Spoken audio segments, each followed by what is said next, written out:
નમસ્કાર દોસ્તો, શાંતિશ્રમ ન્યૂઝમાં આપનું સ્વાગત છે। થરાદ ડીસા હાઈવે પર લુણાવા ગામ નજીક પીવાના પાણીની મુખ્ય પાઇપલાઇનમાં ભંગાણ સર્જાયું છે। આ ઘટનાને કારણે લાખો લીટર પાણીનો વેડફાટ થયો છે। ડીસાથી થરાદ તરફ આવતી આ મુખ્ય પાઇપલાઇન અચાનક ફાટી જતા રોડ પર પાણી વહેવા લાગ્યું છે। સ્થાનિક લોકોના મતે હાઈવે પર ચાલી રહેલી રોડ કામગીરી દરમિયાન પાઇપલાઇનને નુકસાન થયું હોવાની શક્યતા છે।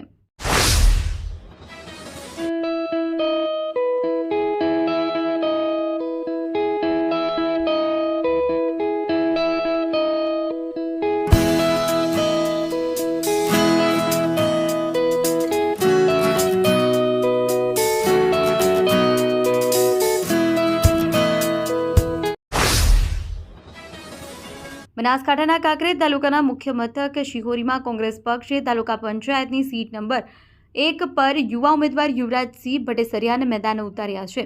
યુવરાજસિંહ ભટ્ટેસરિયાએ તેમના સમર્થકો સાથે ઉમેદવારી પત્ર ભર્યું છે। ઉમેદવારી નોંધાવ્યા બાદ તેમણે મીડિયા સમક્ષ પોતાના જીતની આશા વ્યક્ત કરી હતી। યુવરાજસિંહ કાંકરેજ તાલુકાના કોંગ્રેસના યુવા કાર્યકર તરીકે સક્રિય હતા અને પક્ષ માટે કામગીરી કરતા હતા।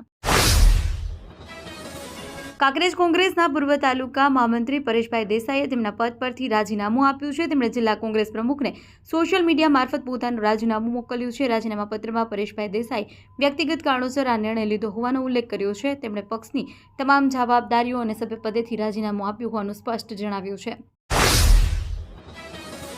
સ્થાનિક સ્વરાજની ચૂંટણી જાહેર થયા બાદ કાયદો વ્યવસ્થા જાળવવા પોલીસ સતત સક્રિય છે। આ અંતર્ગત બાબર નગરપાલિકા ચૂંટણીને ધ્યાનમાં રાખી બાબર પોલીસે ફ્લેગ માર્ચ યોજી હતી।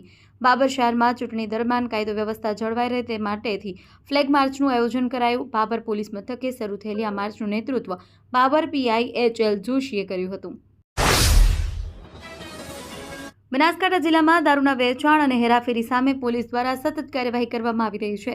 આ જ કડીમાં પાથાવાડ પોલીસે ગુરુવારે સાતસણ ચેકપોસ્ટ ખાતે વાહન ચેકિંગ દરમિયાન 4.50 લાખ રૂપિયાનો દારૂનો જથ્થો જપ્ત કર્યો છે। માહિતી મુજબ મંડાર તરફથી આવતી ઇકો કારમાં શંકાસ્પદ જણાતા તેને રોકવાનો પ્રયાસ કર્યો, જો કે પોલીસ ચેકિંગ જોઈને કારનો ચાલક વાહન મૂકી સ્થળ પરથી ફરાર થયો। સ્થાનિક સ્વરાજની ચૂંટણીને ધ્યાને રાખી ડીસા તાલુકાના ભેલડી પોલીસે ફૂટ પેટ્રોલિંગનું આયોજન કર્યું। પેટ્રોલિંગનો મુખ્ય હેતુ ચૂંટણી દરમિયાન કાયદો વ્યવસ્થા જાળવવાનો, ગુનાહિત પ્રવૃત્તિઓ પર અંકુશ મેળવવાનો અને નાગરિકોના સુરક્ષાની ભાવના મજબૂત કરવાનો હતો। આ ફૂટ પેટ્રોલિંગ ભેલડી બજાર સહિત સંવેદન વિસ્તારોમાં હાથ ધરાયું। Simco Sunlight Paints, Simco Sunlight Paints કવિન સાફ્ટર મશીનથી કલર બનાવનાર નવીન ઘરને સુશોભિત કરવા એકવાર અવશ્ય મુલાકાત લો। Simco Sunlight Paints, Simco Sunlight pants.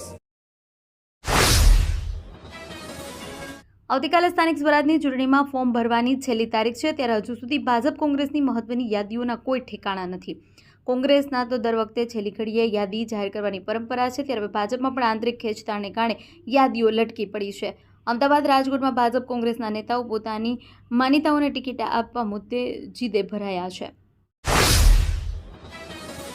Panchayat પાલિકાની ચૂંટણી વચ્ચે ભાજપના ઘરનો ઝઘડો જાહેર કરવામાં આવ્યો છે। ભાવનગર પૂર્વ મેયર ભરત બારડે આજે શહેર ભાજપ કાર્યાલય ગયા તો તેમને અંદર જવા દેવામાં આવ્યા ન હતા। ઓફિસમાં હાજર લોકોએ તેમને ખભી હાથ મૂકી ધક્કા મારી બહાર કાઢ્યા।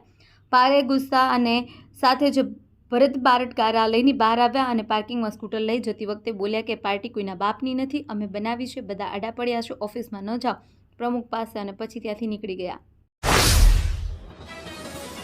પાટણ નગરપાલિકા વહીવટના પાછલા અઢી વર્ષ દરમિયાન સર્જાયેલી નિષ્ફળતા અંગે આંતરિક જૂથબંધીની ગંભીર નોંધ લઈ ભાજપ હાઈકમાન્ડે મોટો નિર્ણય લીધો છે। આગામી સામાન્ય ચૂંટણી માટે ભાજપને નો રિપીટ થિયરી અમલમાં મૂકી તમામ 40 બેઠકો પર નવા ઉમેદવારોની જાહેરાત કરી છે। પૂર્વ પ્રમુખ, ઉપપ્રમુખ અને કારોબારી ચેરમેન સહિતના તમામ સિનિયર નેતાઓને ટિકિટથી વંચિત રાખવામાં આવ્યા।